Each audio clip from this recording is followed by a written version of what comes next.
This is the 2025 Toyota Crown Signia XLE. Is it the ultimate HEV?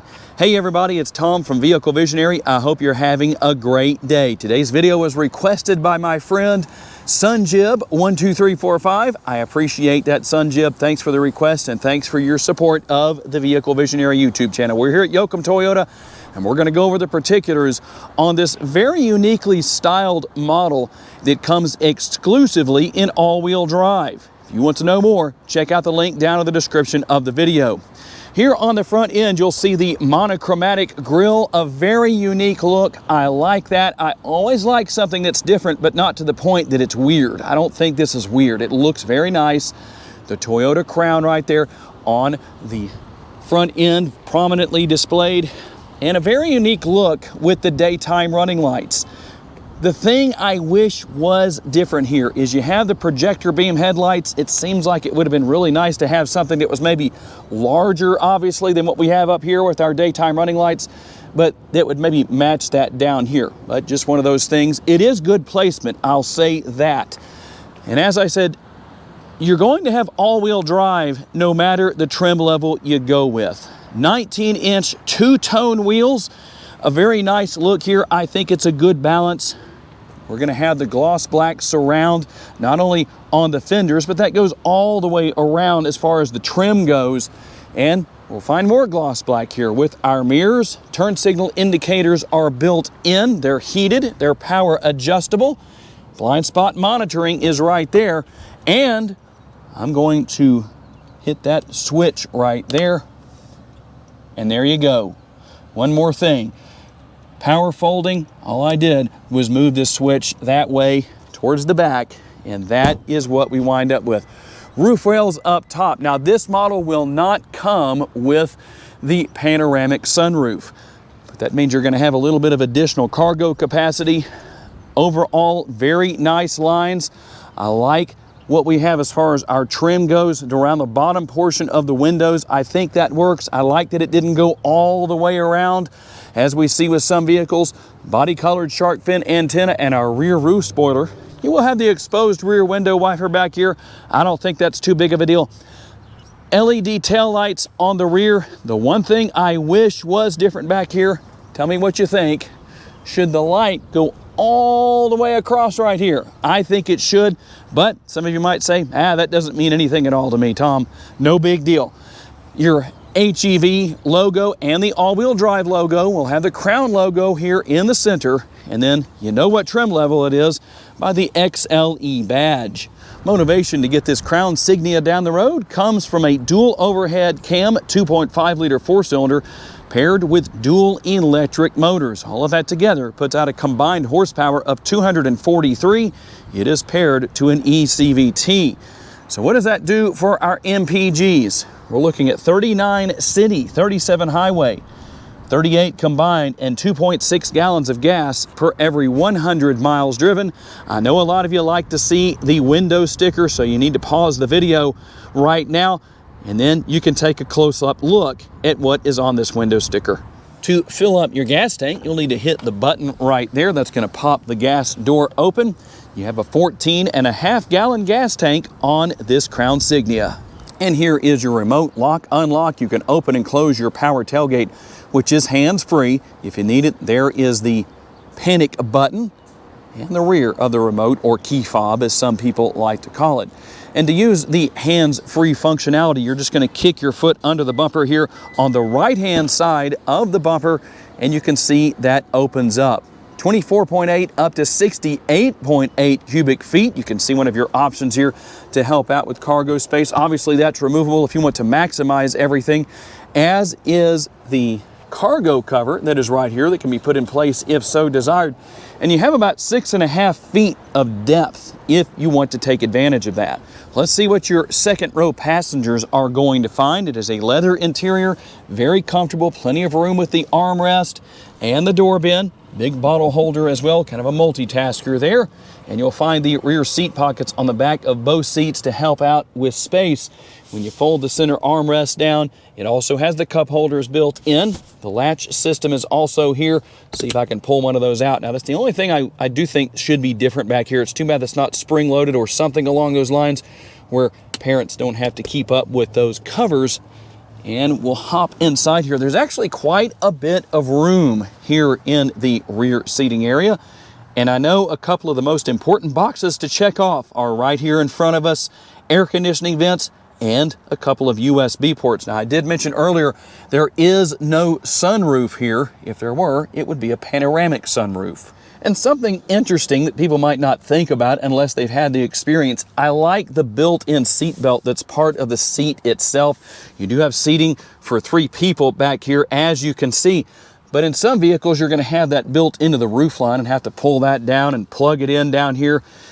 I like that it's just here, very easy to deal with. And we'll find the Toyota Crown logo on the door sill area right there. And something that will make owners happy, I think, is the fact that you have an adjustable passenger seat, and not only can it go back and forth, you can also change the position of the seat back, but you can also raise and lower the seat. If you're considering any sort of a Honda, you won't find that feature as far as being able to raise and lower the passenger seat. And then we'll also have our glove box right here, a reasonable amount of room within that area.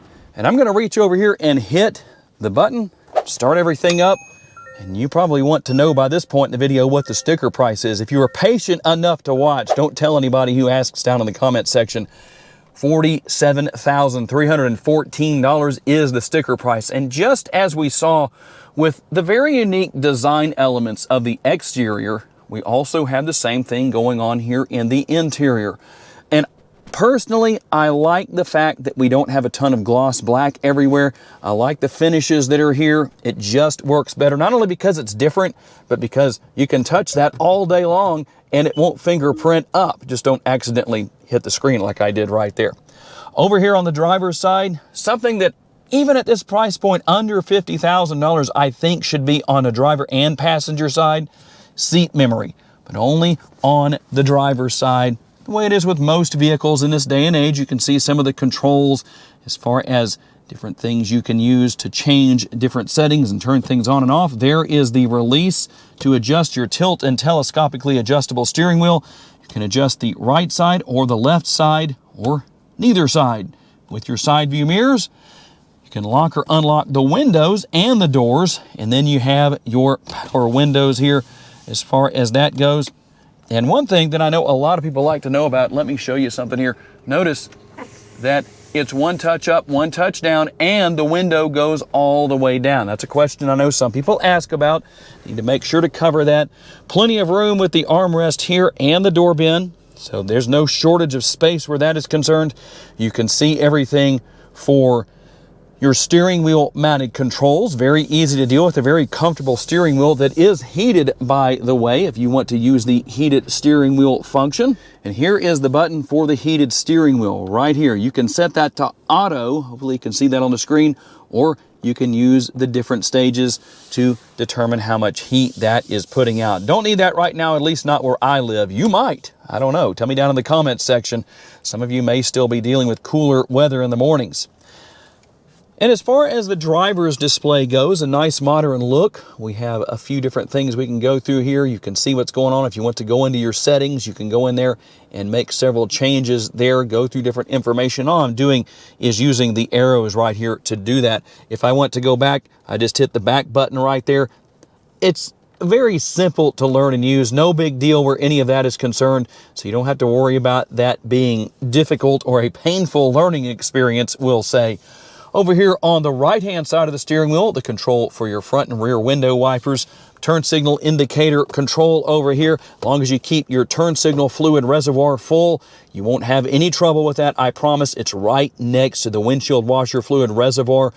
Just make sure you go in and ask at your local auto parts store. They can even come out and check and make sure it's full for you.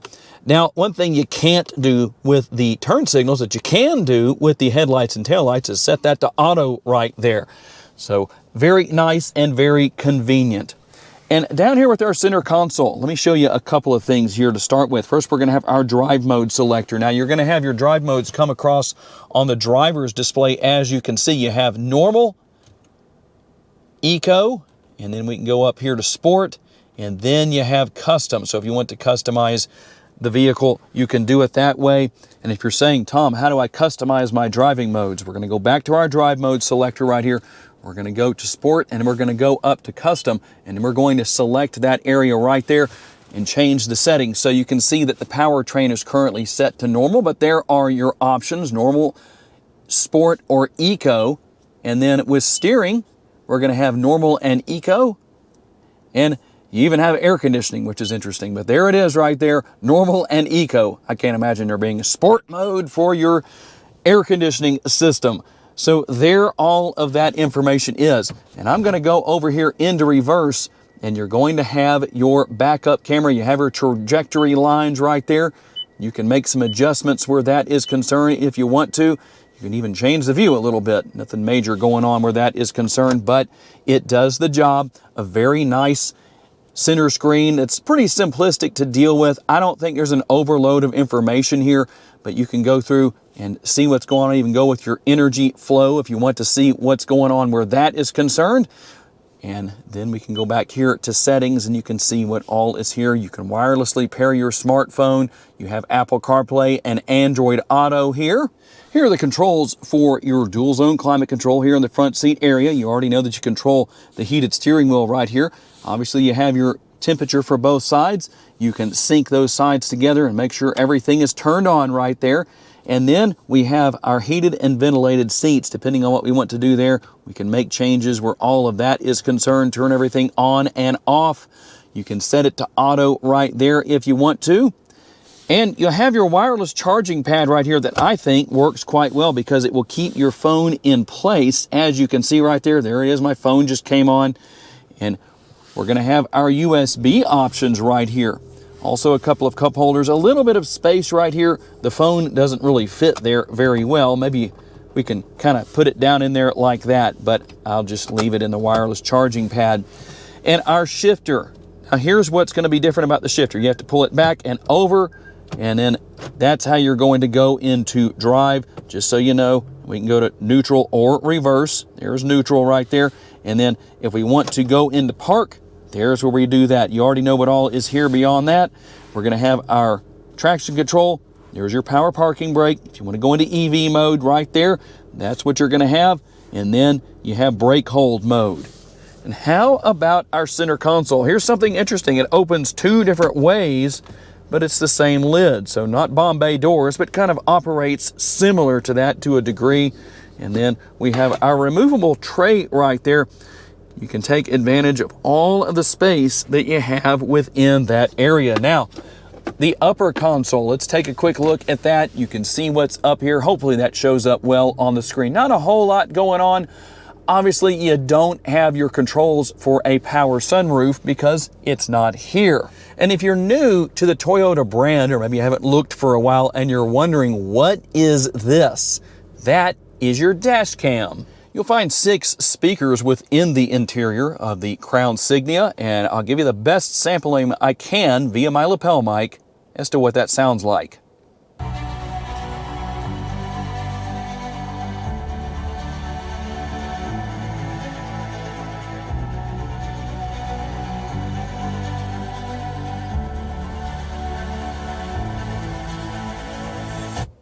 Hopefully that does it justice. It actually does sound pretty good in here. You might think 6 speakers is not enough, but if you hear it in person, you might change your mind.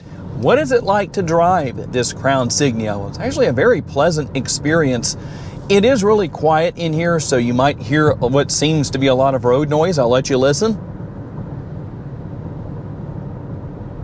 Keep in mind, it is so quiet.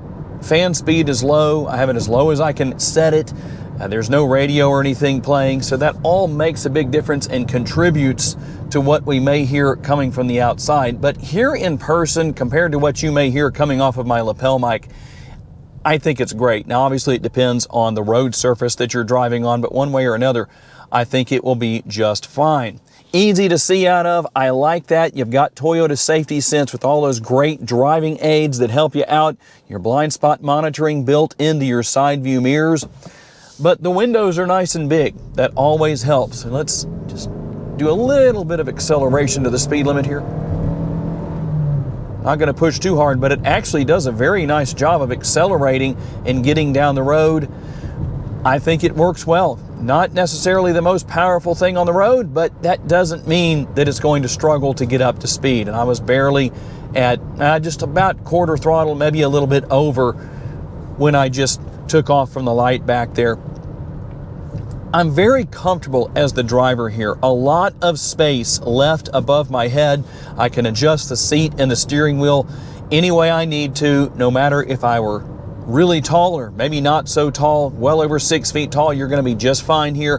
If you're smaller, maybe around 5 feet tall, not so tall, you can do the same thing. No big deal where that's concerned, so everybody should be able to find their comfort level and be able to see just fine, make everything just right with all of the adjustability built in here.